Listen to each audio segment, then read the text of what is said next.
As international tension over Ukraine continues, it was diplomacy and perhaps some fishermen that finally saw Russia move its naval exercises out of Ireland's EEZ waters. We got confirmation from the Russian Ministry for Defence that they would move out of Ireland's exclusive economic zone. We don't know where they plan to have military exercises, but it certainly won't be in international waters that Ireland has responsibility for.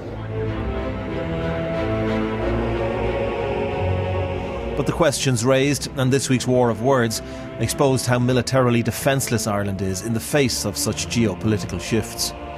Russia can do more or less what it wants. With an eye on the Ukrainian situation, other nations, including neutral ones with properly resourced military, are responding. Finland, for instance, recently placed an order for 60 jet fighters in an €8 billion deal with the US. And right now, in the last few days, because of escalating tensions in the neighbouring region, the Finnish military has gone to a higher level of readiness, taking up more defensive positions and conducting slightly more serious exercises than it would in its normal peacetime posture. In Ireland, 8 turboprop trainers are the only slightly combat-ready planes. A staffing crisis in the Navy sees ships tied up. Even then, they're not able to face down Russian warships. No military-grade radar, no sonar, no anti-aircraft systems. This is something that has been allowed to build up over the last 2 decades. The Price Waterhouse report said that we should have at least 9 ocean-going ships. We can possibly put to sea 5 at the moment. How this was allowed to happen, I will leave it to the listeners and the viewers to decide. But certainly somebody's eye was off the ball over the last couple of decades to allow us to get into a situation where, rightly or wrongly, an incident like this gives the perception that we are seen as a weak link. This week, international attention focused on Ireland's weaknesses, despite having an economy the same size of well-equipped military neighbours. At the moment, our posture of our defence forces and our defence policy is stuck in no man's land.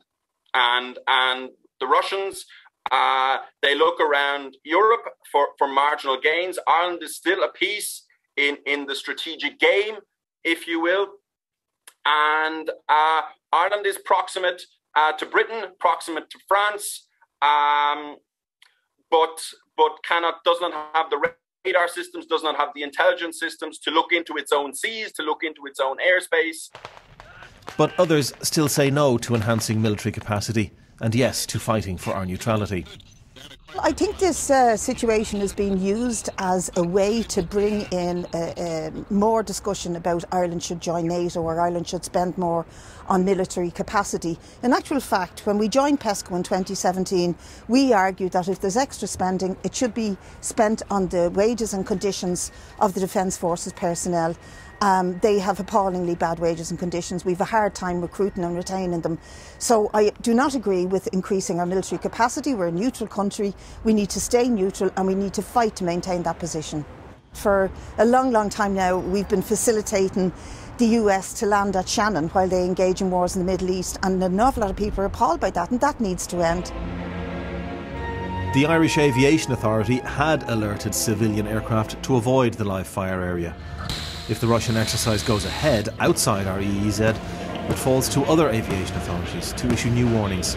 Last year, the IAA had advised the Department of Defence of the risks of similar scenarios and the need for an air corps equipped with jet interceptors. Now, perhaps part of a new conversation about how Ireland's military can defend the sea and the air.